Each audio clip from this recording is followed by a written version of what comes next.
하나님 아버지 감사합니다. 오늘 또 이번 주 화요 기독교 강독회 또 오늘 시간도 하나님께서 우리와 함께 하시고 또 진리의 빛을 비춰주시며 오늘도 은혜 가운데 이 모임이 진행되도록 이끌어 주옵소서. 우리 안에 더욱더 하나님의 진리의 그 영광, 아름다움, 능력, 그 권위, 그 모든 것에 대한 참 압도적인 은혜를 저희가 풍성히 누리도록 도와주시기를 소망합니다. 감사하며 우리 주 예수 그리스도의 이름으로 기도 올렸습니다. 아멘. 자, 오늘은 108페이지 우리 3장 인간의 부패한 본성으로부터 나오는 것은 오직 저주받은 것들 뿐이다. 그래서 두 번째 챕터 2번 인간의 부패를 증거하고 있는 로마서 3장 이 부분을 시작합니다. 칼빈은 이제 로마서 3장을 별도로 지금 여기서 취급하죠. 여러분들이 이제 그 성경 로마서 3장을 한번 잘 기억하면서 이제 오늘 이제 강독회 첫 번째 내용을 한번 보겠습니다.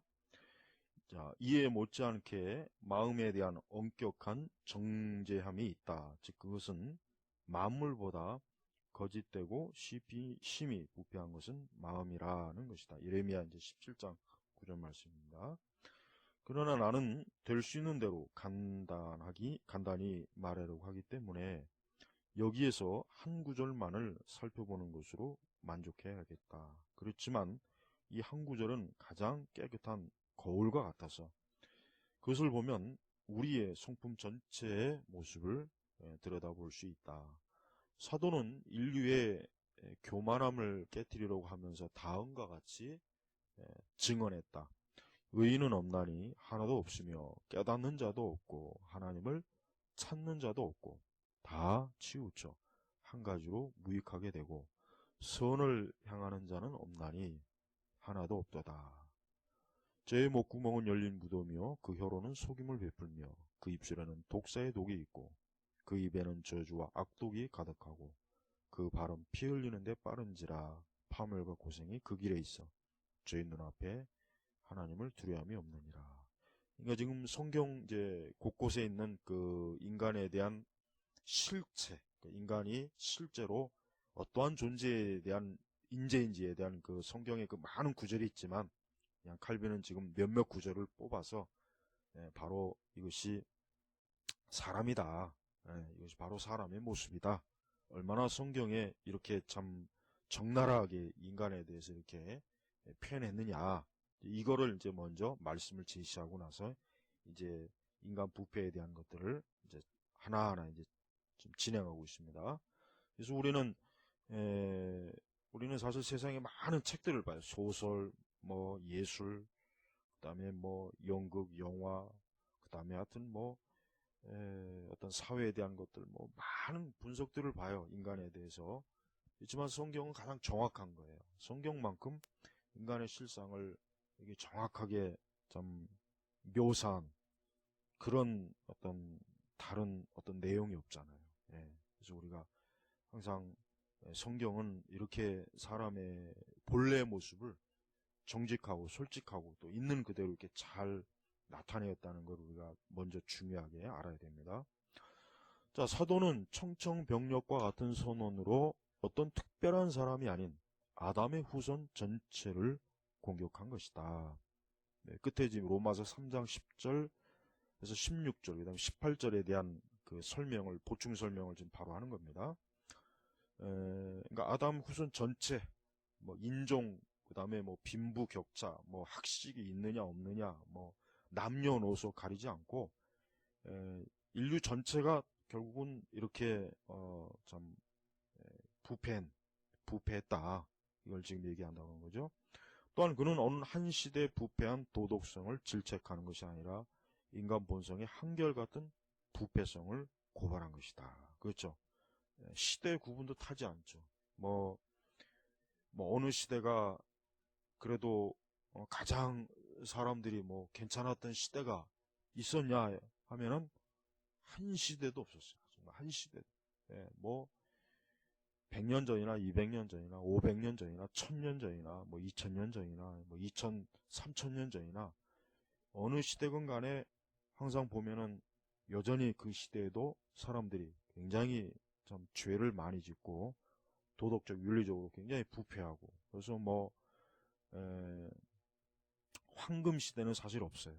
황금 시대, 정말 낙원과 같은 시대는 인류 역사상 한 번도 없었다는 거, 우리가 그거를 잘 알아요. 이게 바로 기독교적 관점이에요. 기독교적인 세계관이고, 이런 관점과 세계관을 가지고 있는 것이 우리가 우리 휴머니즘이나, 그러니까 잘못된 인본주의나 그런 세속주의에 빠지지 않게 되는 거죠. 그가 이 구절에서 나타내려고 하는 바는 단지 사람들로 하여금 회개케 하려고 그들을 책망하는 것이 아니라 모든 사람이 피할 수 없는 재난에 휩쓸렸으며 하나님의 긍휼하심만이 그들을 구해내실 수 있음을 가르치려고 한 것이다. 이 사실을 입증하기 위해서는 무엇보다도 먼저 우리의 본성이 멸망과 파멸 속에 놓여 있다는 것을 증명해야 하기 때문에 그는 우리의 본성이 전적으로 잃어버린 바 되었다는 것을 입증해주는 이러한 증거들을 제시하는 것이다. 그러니까 우리 이 교회가 이 인간의 부패에 대해서 강조하지 않잖아요. 사실은 인간의 부패에 대해서 강조하지 않죠. 죄에 대해서 강조하지 않고, 이게 사실은 정말 너무 심각해요. 이게 사실은 어떻게 보면은 교회가, 우리가 보통 펠라기안이나 세미 펠라기안을 얘기하잖아요. 그 우리 이단이잖아요, 교회사 쪽으로. 그러나 사실 이 지금 뭐 우리 개신교 자체가 어느 교파를 묵문하고 인간의 부패와 인간의 타락에 대해서 언급하지 않는 건 사실 거의 이단화된 거예요. 어떻게 보면 굉장히 심각한 겁니다. 이거를 그냥 우리가 적어도 우리 개혁주의 신앙에서는 가볍게 보아넘길 게 아닙니다. 굉장히 심각한 거예요. 그래서 우리가 이 3장에서 다루는 이 부분을 우리가 이 기독교 강요의 내용을 통해서 이번 기회에 한번 아주 분명하게 좀 짚고 넘어가면 참 좋을 것 같습니다. 그렇다면 이제 다음과 같은 사실을 인정하도록 하자. 즉, 사람들은 타락한 습관의 결점에 의해서뿐 아니라 본성의 타락으로 말미암아 여기에 묘사되고 있는 것과 똑같은 상태에 있다는 것이다. 만일 그렇지 않다면 다음과 같은 사도의 논지는 성립될 수가 없다. 즉, 사람 자신은 잃어버린 바 되었기 때문에 주님의 긍휼하심이 없으면 사람에게 구원이 있을 수 없다는 것이다. 나는 여기에서 바울이 이러한 진술들을 부적절하게 사용하고 있다는 인상을 주지 않기 위해 그 적합성 여부를 굳이 입증하려고 애쓰지는 않으려고 한다. 나는 바울이 이러한 진술들을 선지자로부터 인용한 것이 아니라 그 자신이 맨 처음 말한 것으로 가정하고 논의할 것이다. 이 문구는 좀 조심해서 이해해야 돼요. 왜냐하면 칼빈이 지금 말한 것은 엄밀하게 얘기하면은 사실은 선지자들도 인간의 타락에 대해서 많은 얘기를 했어요. 그러니까 바울이 그걸 모르는 게 아니겠죠. 바울이 뭐 설마 그걸 몰랐겠어요? 그리고 칼빈도 그 부분을 모르는 거 아닙니다. 다만 혹시라도 예를 들면 그것은 바울이 그냥 뭐 그러니까 자기가 받은 계시라기보단 그냥 혹시라도 그냥 바울이 어디서 주워드는 거 아니냐, 뭐 인간의 타락에 대해서 바울이 그냥 선지자들이 말한 걸 그저 앵무새처럼 그냥 뭐 반복하는 거 아니냐, 이제 그런 반박, 그러한 그 잘못된 혹시라도 오해를 받지 않도록 하기 위해서, 그래서 지금 칼빈이 이렇게 굳이 얘기하는 거예요. 그러니까 선지자로부터 인용한 것이, 그러니까 바울이 그냥 선지자의 의견을 받아쓰게 한 건 아니냐, 그렇게 얘기할까봐 지금 칼빈은 좀 더 직접적으로 바울이 하나님께로부터 받은 계시로 이런 주장을 하는 것이다. 그러니까 바울이 인간이 타락에 대한 이 부분은 이거는 굉장히 중요하게 여겨야 된다. 지금 칼빈이 이제 그런 의도로 지금 얘기하는 것입니다. 첫째로 그는 사람에게는 의, 즉 성실이나 순결이 없다고 했고, 그 다음에는 깨닫는 것이 없다고 했다. 그러니까 바울이 지금 인간에 대한 그 평가는 굉장히 아주 엄격해요.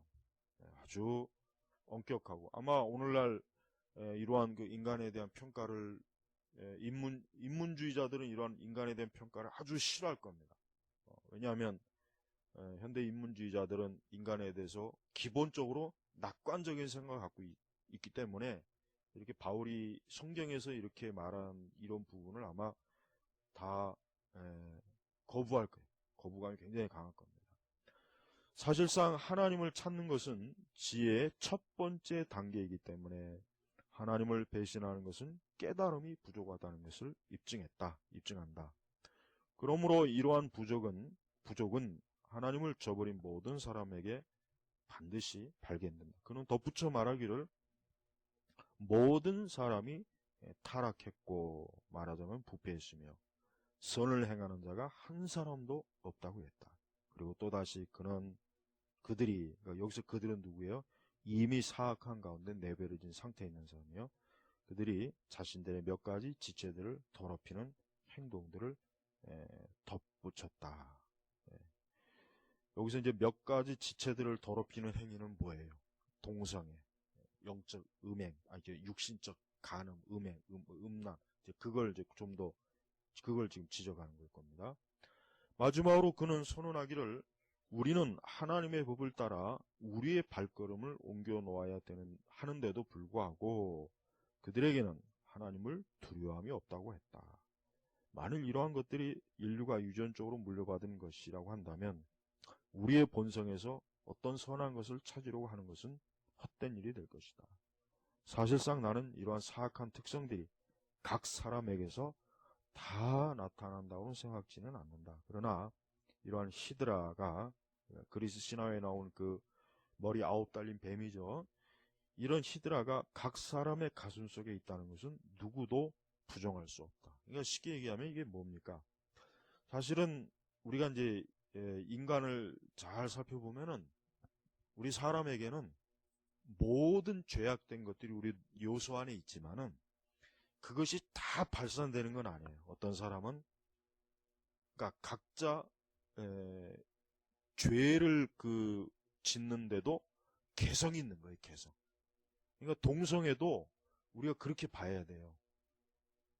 여러분 우리 안에는 동성애적인 그런 성향이 없다. 그렇게 말하면 안 돼요. 우리 안에도 있는데 단지 우리는 그 동성애에 대한 죄에 대해서 덜 매력적으로 여기는 거예요.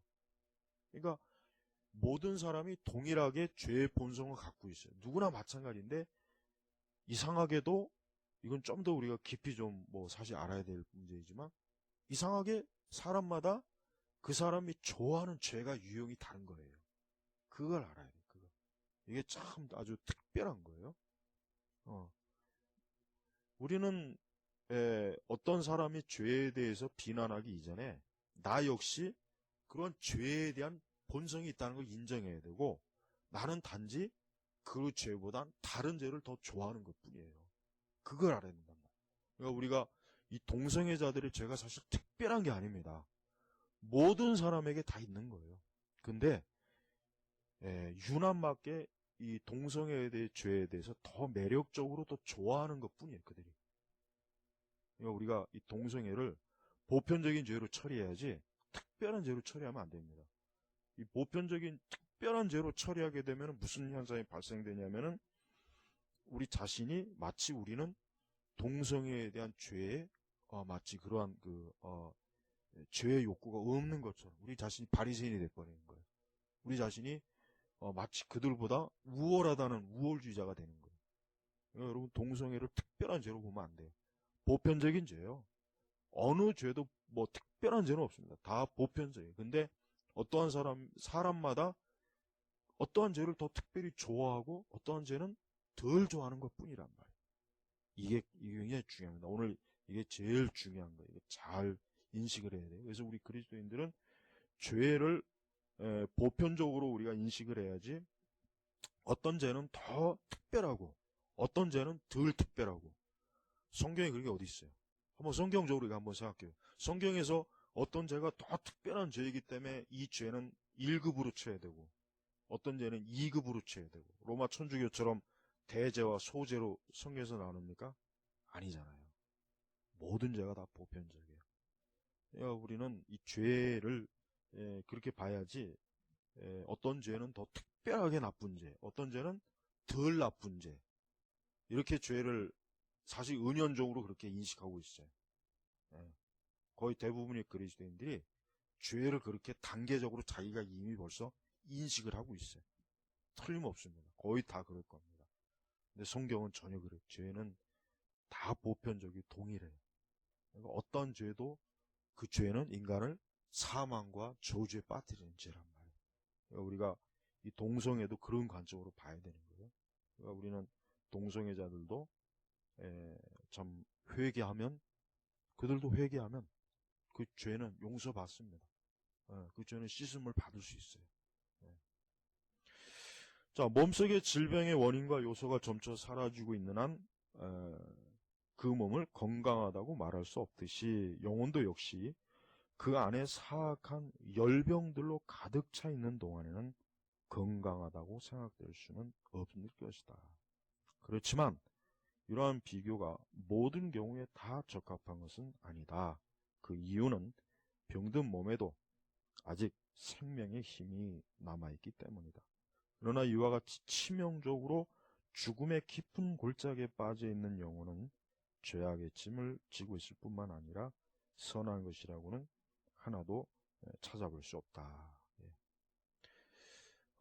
자, 세 번째 짝대로 나갑니다. 하나님의 은혜는 종종 그것이 청결케 하지 않는 곳에서 억제된다. 지금 우리 눈앞에는 이미 답변한 것 같은 동일한 질문이 새롭게 제기되고 있다. 어느 시대에나 본성의 인도함을 받아 일생 동안 덕을 추구한 사람들이 있었다. 비록 그들이 도덕적인 행위에 많은 실수가 있었다고 할지라도 나는 그들에 대해 아무것도 비난하지 않는다. 왜냐하면 그들은 자신들의 정직한 열심을 통해 그들의 본성에 어느 정도 순결성이 있음을 증명해 주었기 때문이다. 그러한 덕행들이 하나님 보시기에 어떤 가치가 있는지에 대해서는 행위의 공로를 논할 때보다 자세히 다루겠지만 현재 우리의 논의를 전개해 나가는 데 반드시 필요하기 때문에 이 점에 대해서 잠시 언급하고자 한다.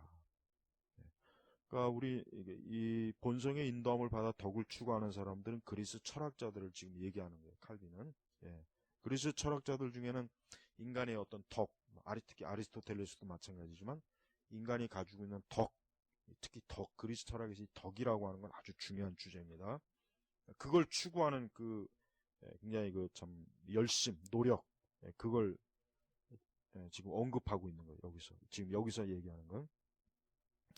따라서 이와 같은 신뢰들은 인간의 본성이 전적으로 부패했다고 판단하는 것이 옳지 않다는 것을 경고하고 있는 것처럼 보인다. 왜냐하면 어떤 사람들은 그 인간성의 자극을 받아 특출나게 뛰어난 행동을 할 뿐만 아니라 평생 동안 매우 훌륭한 삶을 살았기 때문이다.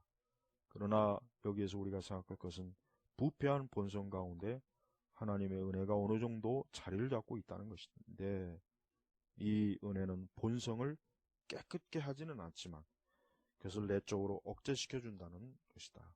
만일 주님께서 각 사람의 마음을 정욕대로 날뛰도록 내버려 두신다면 바울이 모든 인간성이 있다고 정죄하는 이 악한 것이 참으로 자기 안에 있다는 사실을 나타내 보이지 않을 사람은 하나도 없을 것이다. 그렇습니다.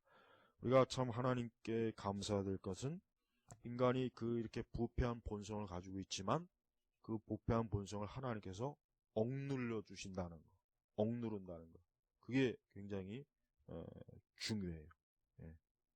그래서 율법도 그 기능이 하나가 뭡니까? 부패한 인간의 본성을 억제하는 게 이 율법의 하나의 기능이에요. 굉장히 중요한 기능이란 말이에요. 만약에 하나님께서 정말 그렇게 억제시켜 주지 않는다면 정말 이 세상은 뭐 단 한 시간도 존재할 수 없죠. 세상은 한 시간도 존재하기 어렵습니다. 그럼 어떻게 할 것인가? 여러분은 다음에 열거하는 것들에 포함되지 않는다고 생각하는가? 그 발언 피 흘리는데 빠르고 그 성들은 강도와 살인으로 더럽혀져 있으며 그 목구멍은 열린 무덤이요 그 혀로는 속임을 베풀며 그 입술에는 독사의 독이 있고 그 행위들은 무익하고 악하고 썩었고 치명적이며 그 마음들에는 하나님이 없고 그 내적인 부분들은 타락되어 있고 그 눈들은 술책에만 쏠려 있고 그 마음들은 비방하게 열심이며 그들 지체의 각 부분은 무익한 악을 행할 준비를 갖추고 있다. 바로 이렇게 성경에서 지적한 이 죄가 누구에게 있습니까? 우리 자신에게 있는 거예요. 우리 자신에게. 그러니까 지금 칼빈도 그러잖아요. 이러한 죄악들이 여러분 자신에게 있다고 생각하느냐 하지 않느냐. 한번 스스로 생각해보라. 그래서 진짜 이러한 악들이 우리 안에 있다는 걸 깊이 인식하는 게 사실 중요한 거예요. 만일 모든 영혼이 사도가 담대히 선언한 이러한 가증스러운 악행들에 굴복해 있다면 우리 주님께서 만일 인간의 정욕이 그 하고 싶은 대로 내버려 두실 경우에 과연 어떤 일이 일어나게 될 것인지 분명히 알게 될 것이다. 아무리 미친 짐승도 그렇게 제멋대로 날뛰지는 못할 것이며 아무리 급한 강물도 그처럼 갑자기 홍수로 범람하지는 않을 것이다. 주님께서는 그 택하신 자들에게서 이러한 질병들을 고쳐주시는데 그 방법에 대해서는 곧 설명하게 될 것이다. 그 밖에 다른 사람들에 대해서는 주님께서 단지 굴레를 씌워 억제하기만 하시는데 그 이유는 그들을 그렇게 억제하시는 것이 만사를 유지하는 데 있어서 유익하다고 미리 예견하시기 때문이다. 그래야 어떤 사람들은 수치심 때문에 어떤 사람들은 율법을 두려워하기 때문에 각종 더러운 죄악을 범하지 못하게 된다. 그렇지만 그들은 대부분 자신의 불신함을 감추지는 않는다. 어떤 사람들은 정직한 생활 태도가 유익하다고 생각되거나 어느 정도 그것을 사모하기 때문이기도 한다. 그리고 또 어떤 사람들은 일반적인 수준을 넘어서서 자신들의 탁월함으로 다른 사람들로부터 복종을 받으려고 한다. 따라서 하나님께서는 그의 섭리로서 본성의 사악함을 억제시켜 그것이 행동으로 나타나는 것을 막으시지만 그 인간성을 내면적으로 깨끗하게 만들지는 않으신다. 그러니까 지금 우리는 지금 여기서 이제 우리가 중심적으로 봐야 될 것은 택하신 자들에게, 즉 택자 하나님의 자녀들에게 있어서 그 죄를 억제하는 방식과 거듭나지 못하고 중생하지 못한 사람들의 죄를 억제하는 방식은 서로 차이가 나는 거예요. 특별히 이제 칼빈은 이제 하나님을 알지 못하는 사람들은 사실은 하나님이 강권적으로 강압적으로 억제해 주는 거예요. 억제시켜 주는 거예요. 그래서 정부를 세우고 이 일반 운척 관점으로 이 세상의 죄를 짓지 못하도록 사회적, 그 다음에 법률적, 제도적 장치를 만들게 하시고, 이게 다 뭡니까? 죄를, 그 다음에 또 도덕과 윤리적 이런 보편적인 그런 부분들을 통해서도 죄를 억제시켜주고, 또 이 종교도 그래요. 종교의 기능도 우리가 이제 이방 종교의 기능도 그 요소가 조금은 있어요. 그러니까 어느 정도 인간이 죄를 발산하지 못하게 하는 기능이 이 종교의 기능에 또 있어요. 그것을 세상에서는 고등 종교라고 그러죠. 고등 종교. 우리가 아까 신학생들이 우리 보스의 성경신학에 오늘 첫 번째 발표를 했지만 보스는 사형제를 지지합니다. 왜? 인간은 율법적 관점에서 죄를 지은 그 죄인은 반드시 하나님께서 그 죄에 대한 값을 치르도록 허용하셨다. 그래서 사형을 시키는 게 마땅하다라고 보스는 그 성경신학에서 얘기했단 말이에요. 근데 지금은 여러분 전 세계적으로 우리나라도 마찬가지지만 사형을 안 시키잖아요. 그렇게 흉악범들이 날뛰는데도 사형을 안 시켜요. 전 세계적으로 거의 보편적이에요. 그리고 사형제를 시키는 것을 굉장히 인권을 유일한한다. 굉장히 야만적이다. 막 그런 식으로 막 이 잘못된 이 인권 단체들이 막 공격하고. 우리 사회도 지금 이렇게 흉악한 범죄를 일으키는데도 불구하고 그 잘못된 인권 단체들이 막 사형제에 대한, 그 다음에 종교 단체, 우리 기독교 내에도 있죠. 사형제는 뭐 비성경제, 헛소리하는 인간들. 그런 인간들이 이 세상을 어떻게 해요? 더 악화시키는, 죄를 막 더 번성케 하는 거, 그 인간들이. 그러니까 우리는 이 인권 단체들은 대단히 문제가 많아요. 물론 좋은 인권 단체도 있어요. 뭐 예를 들면 북한 주민의 인권, 김일성이나 김정일이나 김정인 같은 이런 그 사이비 공산주의를 강하게 비판하는 그런 인권, 그건 좋은 인권 단체. 근데 그 외 대부분 인간이 죄를 짓는 것을 옹호하는, 교묘하게 옹호하는 거, 교묘하게. 이러한 인권 단체들은 사실은 뭐 영적으로 볼 때도 이 사회를 굉장히 혼란하게 하는 거예요. 그러니까 우리 기독교는 그러한 자들하고 선을 그어야 돼요. 우린 그런 사람들은 하나님의 말씀에 비춰서 합당하지 않은 거예요.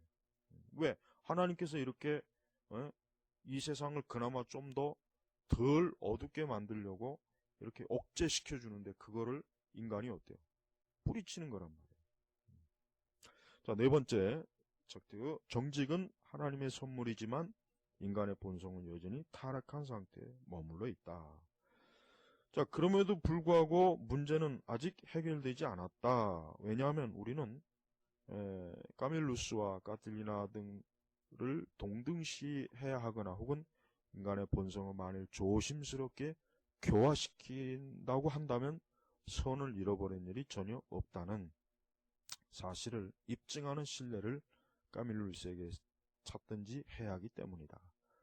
사실상 까밀루스에게서 나타나는 고귀한 성품들은 하나님의 선물이었으며 또한 그 자체로 판단한다면 당연히 칭찬할 만하다는 것을 나는 인정한다. 그러나 이러한 것들이 어떻게 그가 본성적으로 선했다는 증거가 될 수 있겠는가? 그렇죠. 우리는 예를 들면 뭐 가장 쉬운 예지만 어떤 사람은 참 착하다. 굉장히 착하고 참 선한 그 태도와 항상 참 남을 유익하게 하고 그런 하여튼 좋은 그 성품과 기질을 갖고 있다. 그런데 예수님은 믿지 않는다. 그런데 그런 걸 보면은 예수님 믿지 않아도 이렇게 인간이 참 천성적으로 착하고 고운 마음씨를 갖고 그러니까 인간이 그렇게 막 전적으로 타락했다는 것은 왠지 모르게 좀 맞지 않지 않느냐 뭐 이렇게 이제 이해하는 부분을 그게 사실 조심해야 되겠죠. 지금 칼빈은 이제 그걸 얘기하는 거예요.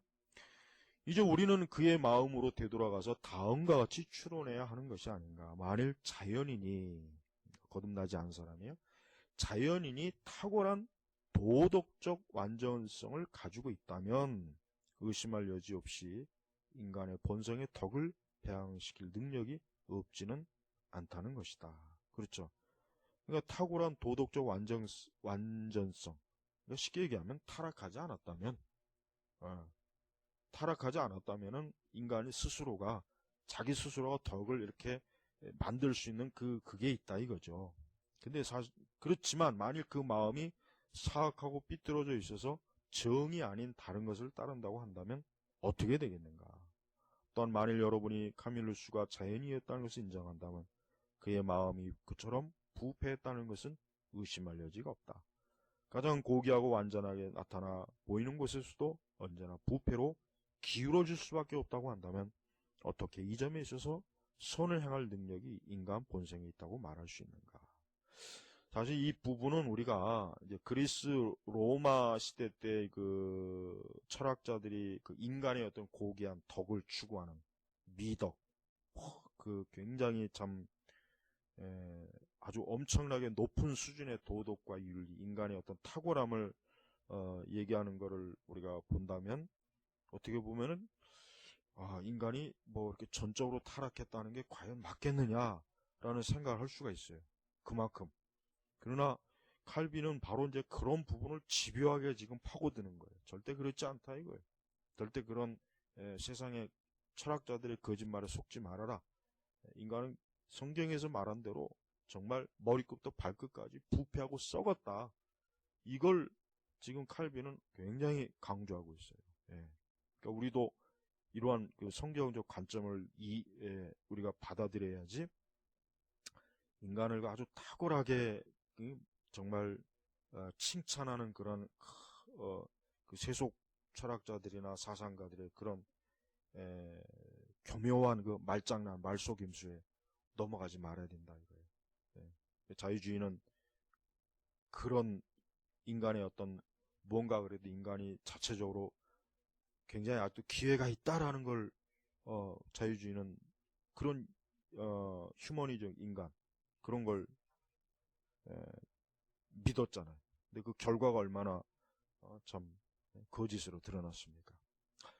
그러므로 겉으로는 덕이 있는 것처럼 보이지만 그 밑에는 악이 자리를 잡고 있다면 그 사람의 덕에 칭찬하지 않는 것처럼 인간의 의지가 그 자신의 최악성 가운데 그대로 머물러 있는 한 여러분은 올바른 일을 추구하는 능력이 그 의지에 있다고는 생각하지 않을 것이다. 그렇죠? 인간이 뭐 그 의지를 가지고 선하고 덕이 있고 도덕적인 할 수 있다. 그 의지로 할 수 있다라고 막 이렇게 충동질을 한다고 해서 그게 될 게 아니다 이거죠. 그럴 수 있다면 얼마나 좋겠냐. 근데 실제로는 전혀 가능성 없는 짓이다 이거죠. 그러나 이 질문에 대한 가장 확실하고 쉬운 해결책이 바로 여기에 있다. 그것은 곧 이러한 것들은 인간 본성에 일반적으로 주어진 은사가 아니라 하나님께서 사악한 사람들에게 다양하고도 일정한 분량으로 부여주시는 그 특별한 은혜라는 것이다. 이러한 이유로 우리는 일상적인 대화에서 이 사람은 선한 성품을 지니고 있고 저 사람은 악한 성품을 지니고 있다고 말하는 것을 두려워하지 않는다. 그렇지만 우리는 두 종류의 사람을 인간 타락의 보편적인 상태 아래에 포함시켜서 주저하지 않는다. 그러나 우리는 하나님께서 어떠한 사람에게는 특별한 은혜를 베푸셨지만 다른 사람에게는 베풀지 않으셨다고 본다. 하나님께서는 사울을 왕으로 세워 나라를 통치하려고 하셨을 때 그는 사울을 새 사람으로 만드셨다. 이러한 이유로 플라톤은 호메로스의 전설을 이용하여 왕의 아들들은 어떠한 특별한 표질을 가지고 태어난다고 말했다. 왜냐하면 하나님께서 인류를 위하여 종종 지배자가 될 사람들에게 영웅적인 성품을 부여하시기 때문이다. 역사상 칭찬을 듣는 위대한 지도자들의 자질이 바로 그러한 하나님의 역사하심에 비롯되고 있다. 일반적인 개인들도 동일한 방식으로 판단되어야 한다. 근데 이 칼빈의 이 부분은 사실 조금 저는 받아들이기가 조금 어려워요. 왜냐하면 왕들의 역사를 보면은 얼마나 이 왕들 중에도 개차반 같은 놈들이 많아요. 우리 조선 왕조도 그렇고 뭐 유럽의 왕가들도 그렇고 왕들이나 왕자들 중에 얼마나 사이코 같은 놈들이 많아요. 그러니까 칼빈의 이 부분은 조금은 좀 이해하기가 어려워요. 물론 이제 칼빈이 말하는 의도는 어떤 하나님께서 어떤 왕이 되는 건 하나님의 선택에 의해서 되는 거니까 하나님의 그 특별한 그러한 자들의 어떤 지도자의 자들을 일반적 은사를 부여해줬다. 이걸 얘기하려고 하는 것 같아요. 제가 볼 때. 그렇지만은 왕이든 뭐든 인간은 동일하게 부패한 건 맞는 거예요. 그러나 어떤 사람들이 아무리 탁월하다고 할지라도 그 자신의 야심이 언제나 자신을 밀어붙이기 때문에 그렇죠. 이 오점으로 모든 독성이 더럽혀지기 때문에 하나님 앞에서 그것들은 모든 호의를 잃어버리고 만다. 세속적인 사람들에게서 칭찬받을 만하게 보이는 것은 모두 무가치한 것으로 간주되어야 한다. 그뿐 아니라 하나님께 영광을 돌리려고 하는 열심이 없으면 정직성의 주요 부분이 결여되어 있는 것이다. 그런데 이 열심은 하나님께서 그의 영에 의해 거듭나게 하지 않는 사람에게는 결핍되어 있다. 그렇죠? 이 열심이라고 이런 열심, 이건 하나님의 성령에 의해서 또 주어지는 것인 거죠. 이사야는 여호와를 경외하는 신이 그리스도 위에 강림하시리라고 언급했는데 매우 합당한 말이다. 이 진술에 의해 우리는 그리스도를 떠나간 사람들에게는 지혜의 근본이신 여호와를 경외함이 없다는 사실을 배우게 된다. 허황된 것으로 우리를 속이는 독성들은 정치적 집회나 일반 군중 집회에서는 찬사를 받을는지 모르지만 하나님의 심판대 앞에서 의의를 얻는 데는 아무런 가치가 없다. 네, 그렇습니다. 우리가 이 세상에서 말하는 그런 겉으로 드러나는 겉으로 드러나는 선행, 겉으로 드러나는 어떤 좋은 것들은 물론 세상에서야 사람들 앞에서야 칭찬을 받고 혹 좋은 평판을 얻겠지만 하나님의 심판대 앞에서는 그런 것들이 어때요? 아무 가치가 없다는 거예요. 네. 자, 우리 다섯 번째, 사람은 필연적으로 죄를 짓지만 강요되지는 않는다. 이게 참 중요합니다.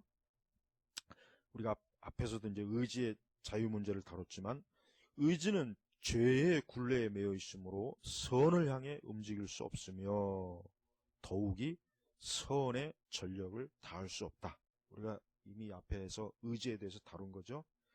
왜냐하면 이런 종류의 움직임은 하나님께로 돌이키는 회심이 시작되기 때문이다. 이제 드디어 이제 회심에 대한 얘기가 나와요. 그러니까 이 회심하기 이전에 인간이 자기 스스로의 의지, 자기의 노력, 자기의 어떤 열심이라고 하는 것은 그건 사실은 어떻게 보면 다람쥐 쳇바퀴 도는 거예요. 별 의미가 없는 거예요, 사실은. 성경은 이러한 회심을 전적으로 하나님의 은혜로 돌리고 있다. 그래서 예레미야는 자신을 돌이키시는 것이 하나님의 뜻이라면 하나님께로 돌이키게 해 주십사고 기도했다. 그러므로 선지자는 같은 장에서 믿는 백성의 영적인 구속에 대해 설명하면서 하나님께서 그들보다 강한 자의 손에서 구속하셨다라고 말했다. 이 구절에서 그가 나타내려고 하는 것은 하나님께 버림을 받고 마귀의 멍에 아래 살고 있는 동안이 죄인을 단단히 묶여놓은 족쇄라는 것이다. 그렇죠? 사실 인간은 선천적으로 이 단단히 묶여 있는 거예요. 마귀에 의해서 그 죄인이 마치 보이지 않는 그 죄의 족쇄 이렇게 묶여 있어요. 자유가 없죠. 자유가 계속. 철로역정에서도 잘 나오죠. 감옥에 갇힌. 그럼에도 불구하고 의지는 여전히 남아있어서 죄를 향해 강렬한 욕구를 가지고 그것으로 기울어지며 바쁘게 줄다름을 친다. 그것은 사람이 필연적으로 죄를 짓지 않을 수 없게 되었을 때 의지를 빼앗기는 것이 아니라 다만 의지의 건전성을 빼앗겼기 때문이다. 베르나르는 충분히 일리 있는 가르침을 주었는데 의지하는 것은 우리 모두에게 있지만 선을 하려는 것은 유익이고 악을 행하려는 것은 손해가 된다는 것이다. 그러므로 단순히 결심하는 것은 사람에게 속한 것이요 악을 행하려는 것은 부패한 본성에 속한 것이며 선을 행하려는 것은 은혜에 속한 것이다. 아주 굉장히 참 잘 표현했습니다. 그러니까 이 인간이 이 선과 악이라고 하는 것은 본질적으로 이게 정말 하나님께로부터 와서 하나님께로 속한 것인지 그 부패한 본성에서도 나온 것인지 이거 출처가 다른 거예요. 출처 자체가 다른 거예요. 우리도 우리 거듭난 그리스도인들은 우리 스스로가 만약에 어떤 선할 행위를 한다, 내가 착한 일을 한다, 의로운 일을 한다 할 때 우리가 그것이 전적으로 하나님의 은혜에 의해서 되는 거지 마치 그게 내가 굉장히 그런 선하고 좋은 사람이기 때문에 내가 굉장히 아주 참 부패한 적이 없어서 깨끗한 사람이기 때문에 그런다는 착각을 가지지 말아야 돼요. 그건 망상이잖아요. 망상. 그런 망상에 계속 빠지면 교만한 거예요. 교만. 그러니까 우리는 우리에게 쌓아놓은 혹시 선한 것이 나올 때 이것도 하나님의 은혜다. 이게 하나님의 은혜로 이렇게 되는 것이 어떻게 이게 근데 이 부패한 본성에서 절대 이런 게 나올 리 없다. 그렇게 봐야 돼요. 이게 정직하게 자기를 평가해야 되는 거예요. 그렇게. 진짜 하나님의 은혜를 아는 사람은 그럽니다. 그런데 자유를 빼앗긴 의지는 필연적으로 악으로 이끌려가거나 인도된다고 내가 말할 때 그것이 너무 지나친 말처럼 들린다면 이상한 일이 아닐 수 없다. 왜냐하면 내가 하는 말은 경건한 사람들의 말과 어긋나거나 다른 점이 하나도 없기 때문이다. 필연과 강제를 구별할 줄 모르는 사람들은 이 말을 싫어한다. 만일 누군가가 그들에게 하나님은 필연적으로 선하시지 않은가, 마귀는 필연적으로 악하지 않는가라고 묻는다면 그들은 무엇이라고 답변할 것인가? 하나님의 선하심은 그의 신성과 밀착되어 있기 때문에 그가 하나님이신 것에 못지않게 선하신 것도 반드시 필요하다. 그러나 마귀는 타락함으로 말미암아 선에 참여하는 일로부터 끊어져 버렸기 때문에 악한 일 이외에는 아무것도 할 수 없다. 그렇죠? 마귀는 그 하는 모든 일이 악해져. 마귀가 조금이라도 선한 것을 할 수 있다라고 한다면 그건 마귀에 대해서 굉장히 모르는 겁니다. 근데 만일 어떤 모독하는 자가 빈정거리면서 하나님은 자신의 선하심을 어쩔 수 없이 보존하시기 때문에 그가 선하시다는 것에 대해 찬양을 받을 만한 이유가 없다고 말한다고 가정해보자. 이것은 곧 그 질문에 대한 적절한 답변이 되지 않을까. 즉 하나님께서 악을 행하지 못하시는 것은 그렇게 하지 못하도록 어떤 강압적인 압력을 받기 때문이 아니라 그의 무한한 선하심 때문입니다. 그러니까 하나님은 선하시기 때문에 거기에서 선이 나오시는 것이지 하나님께서 어떤 또 다른 선을 해야 된다는 어떤 외부의 압력을 받아서 하나님이 어쩔 수 없이 선한 것이 아니다 이거죠.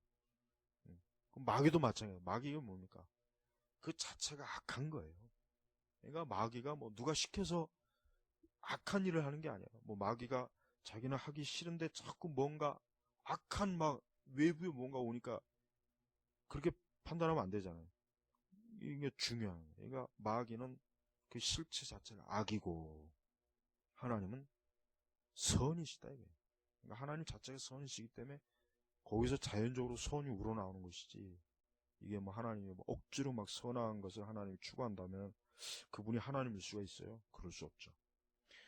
그러므로 만일 하나님이 선을 행하셔야만 한다는 사실이 선을 행하시는 하나님의 자유의지를 방해하지 않는다면, 그리고 만일 오직 악만을 행할 수 있는 마귀가 자신의 의지로 죄를 짓는 것이라면 사람이 죄를 지을 수밖에 없다고 해서 그 사람의 의지와는 별 상관이 없이 죄를 짓는 것이라고 누가 말하겠는가? 그러니까 결국은 뭐예요?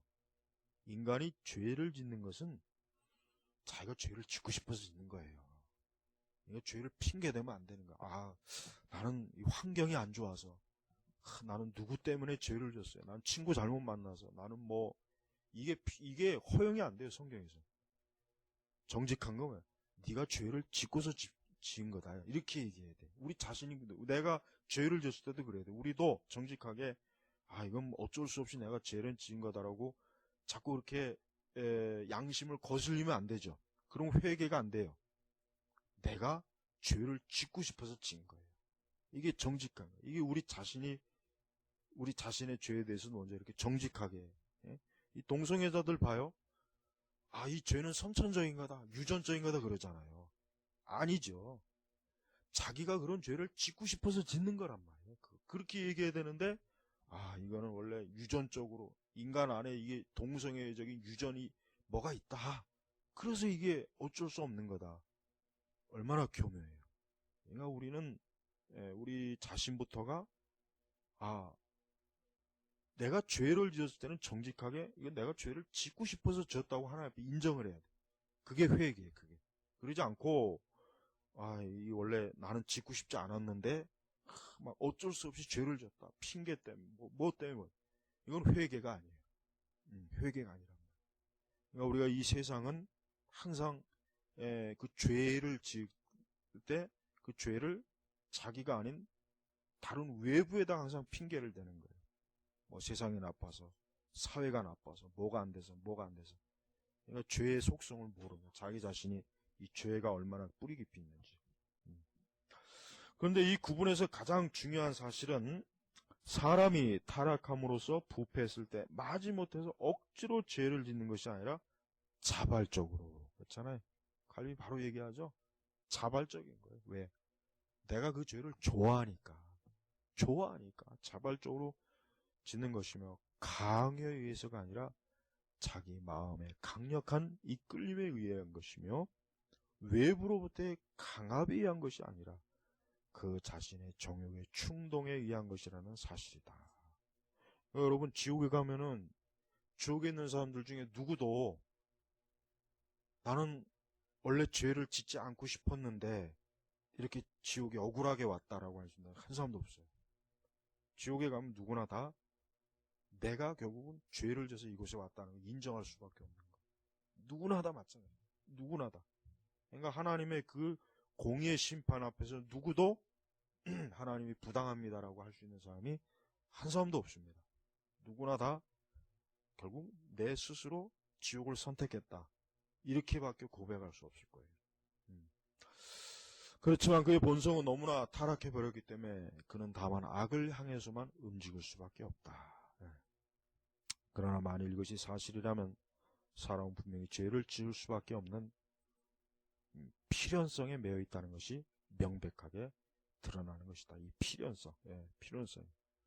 베르나르는 어거스트 견해에 동의하면서 이렇게 기록했다. 모든 생물 중에서 오직 사람만이 자유롭다. 그러나 죄가 개입함으로 말미암아 사람도 역시 일종의 폭력을 당하고 있는데 본성이 아니라 의지가 해를 당했다.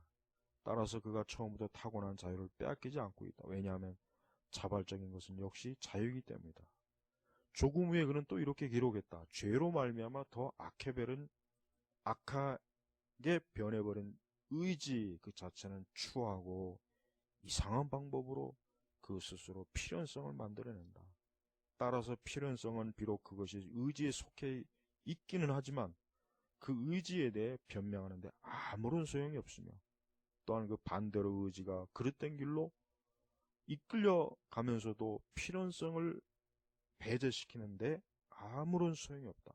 왜냐하면 이 필연성은 말하자면 자발적인 것이기 때문이다. 이 필연성 자체가 뭐야? 자원하는 거예요. 자발성. 그러니까 핑계가 안 돼요. 그러니까 회심의 첫 번째 단계는 뭐예요?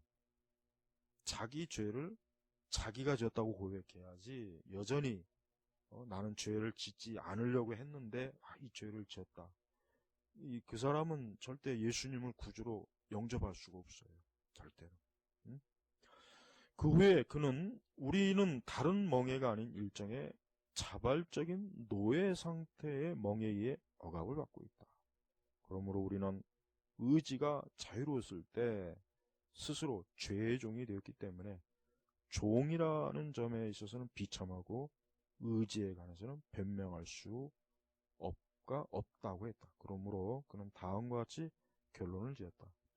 이와 같이 영혼은 어떤 이상하고 악한 방법으로 일종의 자원적이면서 그릇되게 자유로운 필연성 아래서 종노릇하면서도 자유롭기도 하다. 굉장히 아주 깊이 있는 굉장히 말입니다. 그러니까 자원적이면서도 그릇되게 자유로운 필연성. 아주 참 묘하죠. 다시 말하면 필연성 때문에 종노릇하고 의지 때문에 자유로운 것이다. 그리고 이상하면서도 더욱 한심스러운 것은 영혼이 자유롭기 때문에 죄책이 있고 죄책 때문에 종노릇하게 되었으며 결과적으로 그것이 자유롭기 때문에 종노릇하게 되었다는 것이다. 굉장히 말이 막 꼬이지만 굉장히 깊은 말이에요. 모순이 있는 그 말이지만서도 이렇게밖에 표현할 수 없어요, 사실. 독자들은 분명히 내가 어떤 새로운 것을 발표하라는 것이 아님을 깨닫게 될 것이다. 왜냐하면 이것은 어스틴이 모든 경건한 사람들의 동의를 얻어 옛날에 가르친 것이며 천여 년이 지나간 지금에 이르러서도 수도원에서 유지되고 있는 가르치기 때문이다. 그러나 롬바르드는 필연성과 강제를 어떻게 구분하는 걸 알지 못하기 때문에 치명적인 오류를 범하게 하는 동기를 부여했다. 그러니까 사실 이제 많은 이제 문학, 우리가 이제 이 문학에 대해서 얘기해 본다면 이 사실 이제 유명한 문학가들의 책에 있어서 그 인간이 도대체 왜 인간이 이렇게 죄를 짓느냐? 그럼 뭐 도스토옙스키의 그 죄와 벌이라는 그 책도 마찬가지예요. 아마 여기 가장 해당되는 내용일 거예요. 인간이 분명히 자기가 죄를 짓고 그러면서도 그 죄를 부정하고 또 나는 그 죄를 증오하고 미워하는데 역시 그 죄를 자꾸 짓고 그 죄를 떠날 수 없는 거예요, 이게. 그게 바로 지금 아까 이 표현이에요. 정확한 표현이에요.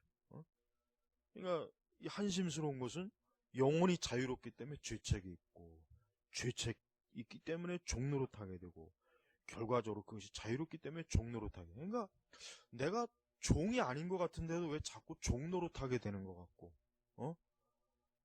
나는 분명히 자유로운 것 같은데 나는 여전히 죄로 자꾸 달려가고 그러니까 이게 헷갈리는 거예요. 헷갈리는 거예요.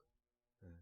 그래서 우리가 이 위대한 이 문학가들은 바로 인간의 그 가장 그런 부분들에 대해서 굉장히 자기 나름대로 이걸 문학으로서 이렇게 펼쳐보려 하지만 그건 사실 좀 어려운 주제죠. 우리가 이런 신학을 통해서 정확하게 이게 정립을 해야지 그런 세속 문학을 통해서는 별로 답을 얻을 수는 없어요. 약간 그저 뭐 그런 부분에 대해서 인지만 할 수 있는 뿐이지.